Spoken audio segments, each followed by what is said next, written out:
കേരള ഗവൺമെന്റിന്റെ rehabilitation plantation ലിമിറ്റഡിലേക്കുള്ള recruitment ആണ്. സാലറി നിങ്ങൾക്ക് 39,500 പെർ മന്ത് സാലറിയാണ്. ജനറൽ വർക്ക് സൂപ്പർവൈസറിന്റെ വേക്കൻസി ഉണ്ട്, ടാപ്പിംഗ് സൂപ്പർവൈസറുടെ വേക്കൻസി ഉണ്ട്. മെട്രിക്കുലേഷൻ ആണ് ഇതിന്റെ മിനിമം ക്വാളിഫിക്കേഷൻ ചോദിക്കുന്നത്. അപ്പൊ നമുക്ക് ആ നോട്ടിഫിക്കേഷനിലേക്ക് ഡയറക്റ്റ് പോകാം. ഞാൻ അധികം സമയം നിങ്ങൾ ദീർഘിപ്പിക്കുന്നില്ല, അധികം സമയം കളയുന്നില്ല. നമുക്ക് നോട്ടിഫിക്കേഷനിൽ പോയിട്ട് ബാക്കിയുള്ള കാര്യങ്ങളിൽ നമുക്ക് നോക്കാം. അപ്പൊ നിങ്ങൾ ഒരു കാര്യം, നിങ്ങൾ വീഡിയോ വിട്ട് പോകല്ലേ, ഈ വീഡിയോ അവസാനം വരെ കാണാൻ ശ്രമിക്കുക. നിങ്ങളുടെ ക്വാളിഫിക്കേഷൻ, മെട്രിക്കുലേഷൻ മാത്രമേ ഇവിടെ ക്വാളിഫിക്കേഷൻ ചോദിക്കുന്നുള്ളൂ. ബാക്കി അവർ ചോദിക്കുന്ന ചില എക്സ്പീരിയൻസ് ചോദിക്കുന്നുണ്ട്. അത് എക്സ്പീരിയൻസ് ഏത് തരത്തിലുള്ള എക്സ്പീരിയൻസ് ആണ് നിങ്ങൾക്ക് വേണ്ടത്, അല്ലെങ്കിൽ നിങ്ങൾക്ക് വേറെ ഏതെങ്കിലും പാസ്സാകേണ്ട കാര്യമുണ്ടോ, നിങ്ങളുടെ എലിജിബിലിറ്റി ക്രൈറ്റീരിയ എന്തായിരിക്കണം, എങ്ങനെയാണ് അപ്ലൈ ചെയ്യുന്നത്, ഏത് തരത്തിലാണ് അപ്ലൈ ചെയ്യുന്നത് എന്നൊക്കെയുള്ള കാര്യങ്ങളാണ്. അപ്പൊ ഇങ്ങനെയുള്ള കാര്യങ്ങളെല്ലാം നമുക്ക് നോട്ടിഫിക്കേഷനിൽ ക്ലിയർ ആയിട്ട് പറഞ്ഞിട്ടുണ്ട്. നോട്ടിഫിക്കേഷൻ നമ്പർ അവിടെ പറയുന്നുണ്ട്, അത് നിങ്ങൾ നോട്ട് ചെയ്യണം. നോട്ടിഫിക്കേഷൻ നമുക്ക് നോക്കാം. അതിനകത്ത് നിങ്ങളുടെ എലിജിബിലിറ്റി ക്രൈറ്റീരിയ പറയുന്നുണ്ട്, അതുകൂടാതെ നിങ്ങളുടെ ഏജ് എന്തായിരിക്കണമെന്ന് പറയുന്നുണ്ട്. എല്ലാ കാര്യങ്ങളും ഉണ്ട്. നമുക്ക് അതിലേക്ക് പോവാം. ഇപ്പൊ നോട്ടിഫിക്കേഷൻ നിങ്ങളുമായിട്ട് ഷെയർ ചെയ്യുന്നതിന് മുന്നേ എനിക്ക് നിങ്ങളോട് അഭ്യർത്ഥനയുള്ളത്, നിങ്ങൾ എന്റെ ചാനലിൽ ആദ്യമാണെങ്കിൽ നിങ്ങളുടെ ചാനൽ സബ്സ്ക്രൈബ് ചെയ്യുകയും ലൈക്ക് അല്ലെങ്കിൽ ഹൈപ്പ് ചെയ്ത് എനിക്ക് സപ്പോർട്ട് ചെയ്യുകയും ചെയ്യണമെന്ന് അഭ്യർത്ഥിച്ചുകൊണ്ട് നമുക്ക് മുന്നോട്ട് പോകാം. ഗസറ്റ് ഡേറ്റ് 31/12 ഡിസംബർ 31-ാം തീയതിയാണ് ഈ ഒരു സർക്കുലർ അല്ലെങ്കിൽ നോട്ടിഫിക്കേഷൻ പബ്ലിഷ് ആയത്. ലാസ്റ്റ് ഡേറ്റ് എന്ന് പറയുന്നത് നിങ്ങൾക്ക് ഫെബ്രുവരി 4-ാം തീയതി വരെ നിങ്ങൾക്ക് അപ്ലൈ ചെയ്യാം. കാറ്റഗറി നമ്പർ എന്ന് പറയുന്നത് 748/2025 ആണ്. ഇത് നിങ്ങൾ എപ്പോഴും ഓർത്തിരിക്കണം. നിങ്ങൾ അപ്ലൈ ചെയ്യാൻ പോകുമ്പോഴത്തേക്ക് നിങ്ങൾ PSC വഴിയാണ് അപ്ലൈ ചെയ്യുന്നത്. PSCയുടെ ആ ഒരു ആപ്ലിക്കേഷൻ, ആ ഒരു പോർട്ടൽ നിങ്ങൾ ഓപ്പൺ ആക്കി കഴിയുമ്പോഴത്തേക്ക് ഞാൻ ലിങ്ക് തരുന്നുണ്ട് എന്റെ വീഡിയോയുടെ താഴെ. ആ ലിങ്കിൽ ക്ലിക്ക് ചെയ്യുമ്പോഴത്തേക്ക് നിങ്ങൾ ആ ഒരു ആപ്ലിക്കേഷൻ പോർട്ടലിലേക്ക് വരും PSCയുടെ. അതിനകത്ത് നിങ്ങൾ ലോഗിൻ ചെയ്ത് കഴിയുമ്പോഴത്തേക്ക് നിങ്ങൾക്ക് ഈ നോട്ടിഫിക്കേഷൻ കാണും. ആ നോട്ടിഫിക്കേഷന്റെ കാറ്റഗറി നമ്പർ നിങ്ങൾ നോക്കണം.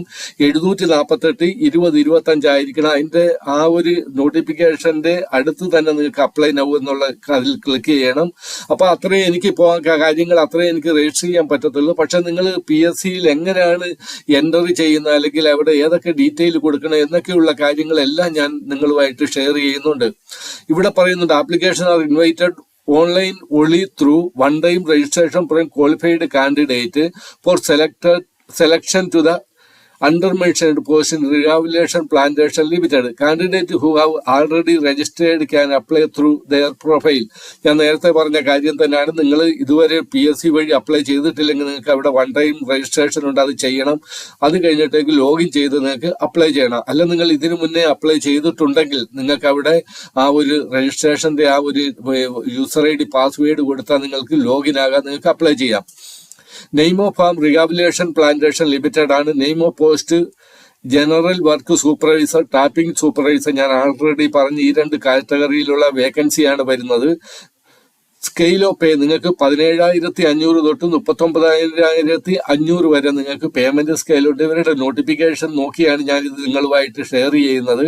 5 വേക്കൻസിയാണ് പറയുന്നത്. ബാക്കി നോട്ട് ഇവിടെ ഇത് above vacancies are now in existence. ഇത് ഇപ്പൊ ഉണ്ട് ഈ vacancy. The ranked list selected candidate published by the Commission in response to the notification shall remain force for a minimum period of 1 year. ഈ ഒരു നിങ്ങൾ select ആകുകയാണെങ്കിൽ ആ rank list നിങ്ങൾക്ക് 1 വർഷം വരെ നിൽക്കും. മെത്തേഡ് ഓഫ് അപ്പോയിന്റ്മെന്റ് എങ്ങനെ ഡയറക്റ്റ് അപ്പോയിന്റ്മെന്റ് നിങ്ങൾക്ക് ഞാൻ ഫീസ് ഒന്നും അടയ്ക്കേണ്ട. അതുകൂടാതെ നിങ്ങൾക്ക് എക്സാമും ഇല്ല. പലരും പറയും എക്സാം ഉണ്ടെന്നൊക്കെ. പക്ഷെ എക്സാം ഉണ്ടെങ്കിൽ ക്ലിയർ കട്ട് അത് പറയും എക്സാം എങ്ങനെയാണ്, എന്താണ്, അതിന്റെ ഫീസ് എത്രയൊക്കെ. ഇവിടെ ഒന്നും ചോദിച്ചിട്ടില്ല. നിങ്ങളുടെ ഏജ് എന്ന് പറയുന്ന 18 വയസ്സ് തൊട്ട് 36 വയസ്സ് വരെയുള്ളവർക്ക് ഇതിനകത്ത് അപ്ലൈ ചെയ്യാൻ പറ്റും. ബാക്കി ഇവിടെ പറയുന്നത് നിങ്ങൾക്ക് SC ST അങ്ങനെയുള്ളവർക്കൊക്കെ ഇതിന്റെ ആ ഒരു കൺസിഡറേഷൻ കിട്ടുന്ന കാര്യങ്ങളാണ്. നിങ്ങൾ തന്നെ നോക്കിയാൽ മതി. ഞാൻ അതിന് വേണ്ടിയിട്ടും അധികം സമയം കളയുന്നില്ല. ഇനി നിങ്ങൾക്കൊരു സർട്ടിഫിക്കറ്റ് വേണം. ഇത് certificate to be provided in proof of experience shall be in the form given below. ഈ ഒരു സർട്ടിഫിക്കറ്റ് നിങ്ങൾക്ക് ഇതിന്റെ പ്രിന്റ് ഔട്ട് എടുത്തിട്ട് ഇത് ഫില്ലപ്പ് ചെയ്ത് നിങ്ങൾ ഇതിനകത്ത് പറയാം authority which issued the registration. നിങ്ങൾ ഇതിനകത്ത് ഈ പറയുന്ന ആളിനെ കൊണ്ട് സൈൻ ചെയ്യിക്കണം. ഇത് മൊത്തം നിങ്ങൾ ഫില്ലപ്പ് ചെയ്ത് നിങ്ങൾ ഈ ഒരു ഇന്റർവ്യൂ നടക്കുമ്പോൾ നിങ്ങളിത് പ്രൊഡ്യൂസ് ചെയ്യേണ്ടതായിട്ട് വരും.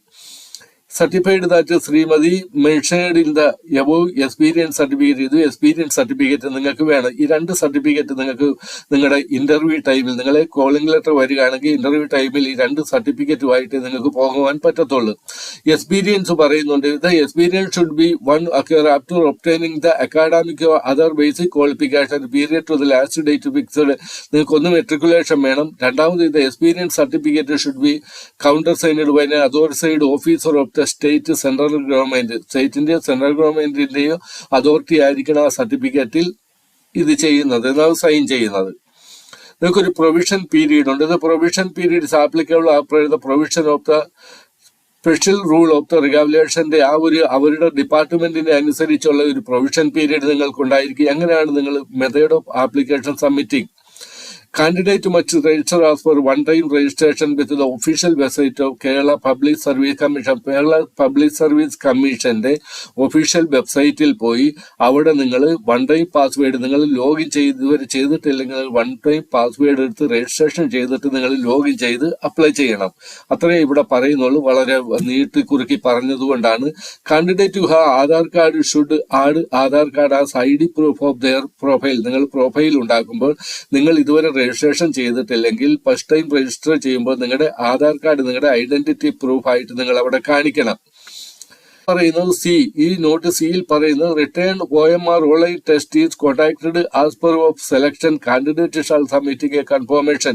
നിങ്ങൾ അവിടെ ഒരു കൺഫർമേഷൻ കൊടുക്കണം. നിങ്ങൾ അപ്ലൈ ചെയ്യുമ്പോഴത്തേക്ക് ഈ ഒരു പരീക്ഷ ഉണ്ടെങ്കിൽ, അവരുണ്ടെന്ന് കമ്പൽസറി പറയുന്നില്ല, പരീക്ഷ ഉണ്ടെങ്കിൽ ഞാൻ അറ്റൻഡ് ചെയ്തിട്ട് കൊള്ളാമെന്ന് നിങ്ങൾ അവിടെ കൺഫർമേഷൻ കൊടുക്കണം എന്നാണ് പറയുന്നത്.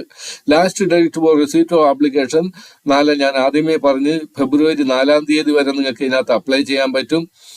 വെബ്സൈറ്റ് അഡ്രസ് ഇവിടെ കൊടുത്തിട്ടുണ്ട്. ഇതാണ് വെബ്സൈറ്റ് അഡ്രസ്. ഇതിൽ ക്ലിക്ക് ചെയ്യുമ്പോഴത്തേക്ക് നിങ്ങൾ ഡയറക്റ്റ് ഈ ഒരു നോട്ടിഫിക്കേഷനിലെ ലിങ്ക് ഞാൻ നിങ്ങൾക്ക് തന്നോളാം. അതുകൂടാതെ നിങ്ങൾ ഈ വെബ്സൈറ്റിൽ ഇവിടെ ക്ലിക്ക് ചെയ്യുമ്പോഴത്തേക്ക് നിങ്ങൾ ആ ഒരു PSCയുടെ അപ്ലൈ ചെയ്യേണ്ട പോർട്ടലിലേക്ക് എത്തും. ഒരു സ്വല്പ സമയം നിങ്ങൾ എടുക്കും. ഇവിടെ വന്ന് ഞാൻ രാവിലെ ഇത് പറഞ്ഞതാണ് വൺ ടൈം രജിസ്ട്രേഷൻ ലോഗിൻ. നിങ്ങൾ ഇവിടെ രജിസ്ട്രേഷന് വേണ്ടി ക്ലിക്ക് ചെയ്യണം. നോട്ടിഫിക്കേഷൻ ഇവിടെ കാണാൻ പറ്റും. അത് കാര്യമില്ല നമുക്ക്, ബാക്കിയൊന്നും നമുക്ക് അത്ര കാര്യമുള്ള പ്രശ്നങ്ങളല്ല. ഇവിടെ വൺ ടൈം രജിസ്ട്രേഷൻ നിങ്ങൾക്ക് ചെയ്യണം. വൺ ടൈം രജിസ്ട്രേഷൻ നിങ്ങൾ പോകുമ്പോഴത്തേക്ക് ഈ ഒരു വെബ്സൈറ്റിലേക്കാണ് നിങ്ങൾ പോകുന്നത്. നിങ്ങൾ ഇതിനു മുന്നേ ഇതിൽ അപ്ലൈ ചെയ്തിട്ടുണ്ടെങ്കിൽ നിങ്ങളുടെ യൂസർ നെയിം പാസ്വേഡ് കൊടുത്ത് നിങ്ങൾ അപ്ലൈ ചെയ്യണം. ഈ ക്യാപ്ച ഇവിടെ കൊടുക്കണം. ഇല്ല, ഇവിടെ ന്യൂ രജിസ്ട്രേഷന്റെ ഇവിടെ കൊടുത്തിട്ടുണ്ട്. അതിൽ ക്ലിക്ക് ചെയ്യുമ്പോഴത്തേക്ക് നിങ്ങൾ ന്യൂ രജിസ്ട്രേഷൻ എന്നുള്ള ഈ ഫോമിലേക്ക് വരും. ഇവിടെ നെയിം നിങ്ങൾ കൊടുക്കണം, ഡേറ്റ് ഓഫ് ബർത്ത് കൊടുക്കണം, ബാക്കിയുള്ള ഇവിടെ ചോദിച്ചിരിക്കുന്ന കാര്യങ്ങളെല്ലാം നിങ്ങൾ കൊടുക്കണം. ജെൻഡർ മെയിൽ ആണോ ഫീമെയിൽ ആണോ എന്ന് ഇവിടെ കൊടുക്കണം. മദേഴ്സ് നെയിം കൊടുക്കണം. റിലീജിയൻ നിങ്ങളുടെ ഏതാണെന്ന് കൊടുക്കണം. കാസ്റ്റ് കൊടുക്കണം. ഇനി കാസ്റ്റിന്റെ സബ് കാസ്റ്റ് കൊടുക്കണം. ഇതെല്ലാം നിങ്ങൾക്ക് ഇവിടെ സെലക്ട് ചെയ്യുമ്പോഴത്തേക്ക് കിട്ടും. ഇവിടെ റിലീജിയൻ നിങ്ങൾക്ക് ഹിന്ദു ആണോ ഇസ്ലാം ആണോ ക്രിസ്ത്യൻ ആണോ അതറാണെന്നുള്ളത്. ഞാൻ ക്രിസ്ത്യൻ ആയതുകൊണ്ട് ഞാൻ ക്രിസ്ത്യൻ എടുത്ത്. ഇനി ഇവിടുന്ന് വരുമ്പം വീണ്ടും കാസ്റ്റ് ചോദിക്കുന്നുണ്ട്. കാസ്റ്റ് ഫോർവേഡ് കാസ്റ്റ് ആണോ, ലാറ്റിൻ കാത്തലിക് ആണോ, ആംഗ്ലോ ഇന്ത്യൻ ആണോ, കൺവേർട്ടഡ് ആണോ എന്ന് ചോദിക്കുന്നുണ്ട്. ഞാൻ ഫോർവേഡ് കാസ്റ്റ് എന്ന് എഴുതുക, അല്ലെങ്കിൽ ലാറ്റിൻ കാത്തലിക്, ഞാൻ റോമൻ കാത്തലിക് ലാറ്റിൻ കാത്തലിക് എന്നെടുത്ത് ഇതൊന്ന് നീങ്ങുവാൻ വേണ്ടി. സബ് കാസ്റ്റ് എന്താണെന്ന് ഇവിടെ ചോദിക്കുന്നുണ്ട്. ലാറ്റിൻ കാത്തലിക് തന്നെയാണ് രണ്ടും വരുന്നത്. ഞാൻ ലാറ്റിൻ ക്രിസ്ത്യൻ എടുത്ത്, ലാറ്റിൻ ക്രിസ്ത്യൻ അല്ലെങ്കിൽ ലാറ്റിൻ കാത്തലിക് എടുത്ത്. ഇനി ഇവിടെ നിങ്ങളുടെ ID പ്രൂഫ് കൊടുക്കണം. ഇവിടെ ID പ്രൂഫ് ഡീറ്റെയിൽ ആ നമ്പർ കൊടുക്കണം. നിങ്ങൾ ഏത് ID പ്രൂഫ് ആണെന്നുള്ള ഇവിടെ കൊടുക്കണം. ഇവിടെ ആധാർ കാർഡ് അങ്ങനെ നിങ്ങൾ അവർ പറയുന്ന ആധാർ കാർഡ് തന്നെ ID പ്രൂഫ് എടുക്കണം. അപ്പൊ ആധാർ കാർഡിന്റെ നമ്പർ കൊടുക്കണം. ആധാർ നമ്പർ വീണ്ടും കൊടുക്കണം. നിങ്ങൾ ഇവിടെ ഈ അവൈലബിൾ. ഇനി ഇമെയിൽ ID നിങ്ങളുടെ കൊടുക്കണം. ഇനിയാണ് പ്രശ്നം വരുന്നത്. ഇമെയിൽ ID നിങ്ങൾ ഇവിടെ കൊടുത്തിട്ട് നിങ്ങൾ ഈ സെൻഡ് OTP ക്ലിക്ക് ചെയ്യണം. OTP വരും. അത് ഇവിടെ OTP കൊടുത്ത് നിങ്ങൾ എൻ്റർ OTP എന്ന് പറയുന്നുണ്ട്. അപ്പൊ OTP കൊടുത്ത് നിങ്ങൾ അത് വെരിഫൈ ചെയ്യണം. അതുപോലെ തന്നെ നിങ്ങളുടെ ഫോൺ നമ്പർ ഇവിടെ കൊടുക്കണം. മൊബൈൽ നമ്പർ കൊടുത്തിട്ട് സെൻഡ് OTP ക്ലിക്ക് ചെയ്ത് നിങ്ങളുടെ മൊബൈൽ നമ്പർ വെരിഫൈ ചെയ്യണം. ഇത് രണ്ടും വെരിഫൈ ചെയ്ത് കഴിയുമ്പോഴത്തേക്ക് നെക്സ്റ്റിലേക്ക് പോകും, നെക്സ്റ്റ് പേജിലേക്ക് പോകും. അവിടെ നിങ്ങൾ അവർ ചോദിക്കുന്ന ആ ഡോക്യുമെന്റ്സ് ഒക്കെ അപ്ലോഡ് ചെയ്ത് നിങ്ങൾക്ക് ആപ്ലിക്കേഷൻ സബ്മിറ്റ് ചെയ്യാം. വളരെ നല്ല വേക്കൻസിയാണ്. പക്ഷേ എക്സ്പീരിയൻസ് ചോദിക്കുന്നുണ്ട്. ആ എക്സ്പീരിയൻസ് ഏത് തരത്തിലാണെന്ന് നിങ്ങളോട് പറഞ്ഞില്ല. അത് ഞാൻ നിങ്ങളുമായിട്ട് ഷെയർ ചെയ്തേ. ഇവിടെ ക്വാളിഫിക്കേഷൻ SSLC പറഞ്ഞിട്ട് അതുകൂടാതെ ടാപ്പിംഗ് കോഴ്സ് ഇവിടെ ഒരു കാര്യം പറയുന്നുണ്ട്. നിങ്ങളുടെ ക്വാളിഫിക്കേഷൻ വേണം, നിങ്ങൾക്ക് മെട്രിക്കുലേഷൻ വേണം. അത് കഴിഞ്ഞിട്ട് സെക്കൻഡ് പറയുന്ന tapping course certificate contacted by rubber ബോർഡിൽ നിന്ന് കിട്ടി അത് വേണം. അല്ലെങ്കിൽ at least 5 years experience in registered rubber plantation unit. ഈ 2 കാര്യമാണ് നിങ്ങൾ പ്രധാനമായിട്ട് അറിയുവാനുള്ളത്. അപ്പം ബാക്കിയുള്ള കാര്യങ്ങളെല്ലാം നിങ്ങൾ ഈ നോട്ടിഫിക്കേഷൻ കിട്ടും. നിങ്ങൾക്ക് അപ്ലൈ ചെയ്യുന്നത് എങ്ങനെയാണെന്ന് പറഞ്ഞു. അപ്പം ബാക്കി നിങ്ങൾക്ക് ഏത് സപ്പോർട്ട് വേണമെങ്കിലും നിങ്ങൾ കമന്റ് ചെയ്താൽ മതി. ഞാൻ അതിൽ നിങ്ങളുമായിട്ട് പ്രതികരിക്കുന്നതായിരിക്കും. തീർച്ചയായിട്ടും നിങ്ങൾ അപ്ലൈ ചെയ്യണം. നിങ്ങൾ ഈ ഒരു എലിജിബിലിറ്റി ക്രൈറ്റീരിയ ആയിട്ട് മാച്ച് ചെയ്യുന്നവർ നിങ്ങൾ അപ്ലൈ ചെയ്യണം. Okay, best of luck all of U.